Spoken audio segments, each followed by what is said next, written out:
Hey everyone, welcome to another episode of Smokin Bulls, the podcast about business, money, and lifestyle. We're here to discuss the new latest market insights newsletter from Dr. James Thorne here at Wellington-Altus. It's a really interesting read, this March newsletter, and Dave and I have dove into it. He's got some unique talking points in there, and the first ones that he kind of starts to dive into is the AI world and all of the expenditure, the capital expenditure that's going into this AI development.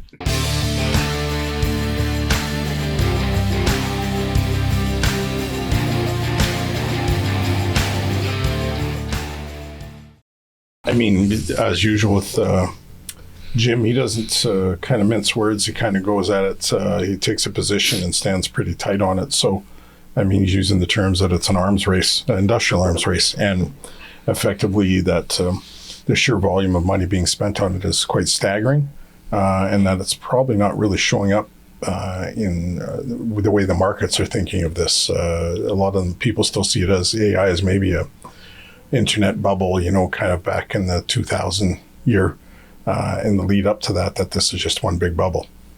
Yeah, and that there's been overspending there. And he even quotes some numbers, $500 billion between all the big four companies, your Alphabet, Microsoft, Meta, and what was the other one? There's four of them in there. But they're going to spend together about $500 billion just in this year alone on their capital expenditure. So it does, from a traditional market perspective, feel like, that feels like a bubble. But I think the point he's trying to make is that AI is not just a temporary fly by the seat of your pants app that's trying to be developed. It's going to be the underpinnings of how our economy functions, how nations operate their military, how banking systems are run. All of it is going to really be, the backbone is artificial intelligence, and there's going to be no runner-up. He says in the article, there's no bronze medal here. No. So whatever company and whatever nation that company resides in are going to be the leaders in the new era that's being developed by AI. So that's really, I think, what Jim's trying to say here. Yeah, and it's, U.S. and China are kind of the country race for the most part. I think the U.S. so far has managed to stay ahead of China, and that's just from the sheer expenditure and the sheer adoption of it, and from a desire from the U.S. government to keep this stuff, their use of tariffs and the use of other tools to keep the expertise and keep their growth ahead of China's. This is essentially what they're doing. Yeah, not losing pace to China, remaining the superpower that it is, keeping those jobs here, but also being the leader in the world. They want to try and maintain that, which I don't think is a bad thing, to try and maintain that status. Not at all. So I think, if we were trying to, where is this capex being spent? Like, where is the increase? Where's the ball going? I mean, that's the investment world, is you're always chasing the next best thing, but that's volatility when you chase, as you and I always talk about, that your portfolio should never be, fully maneuvered around to try and make a return. I mean, everybody knows it works out well sometimes and then it doesn't.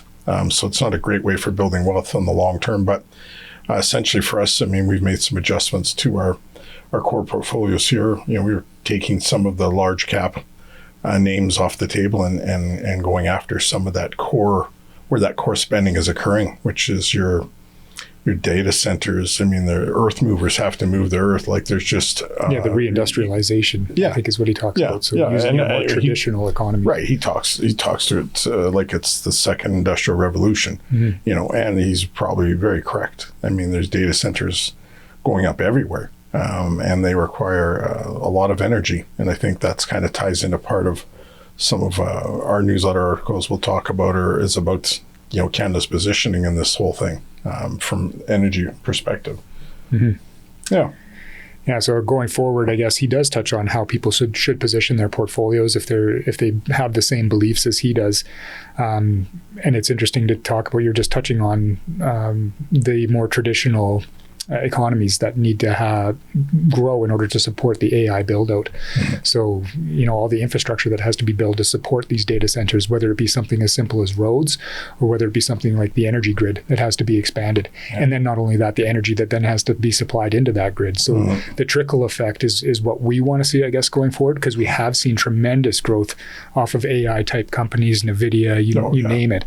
Chips, hardware, software. All that stuff. It's just been huge growth from that, or in the last 5 to 10 years. years. So are we going to get the markets carrying forward with, I guess, a broadening of the market, having these more traditional industries take shape now to support that capital expenditure in the technology industry? So it'll be interesting to see. It's a great article. I think you guys should take a read. It's Jim Thorne's Market Insights for March. If you want to learn more about us, head over to our website and follow us on our socials. Thanks for watching.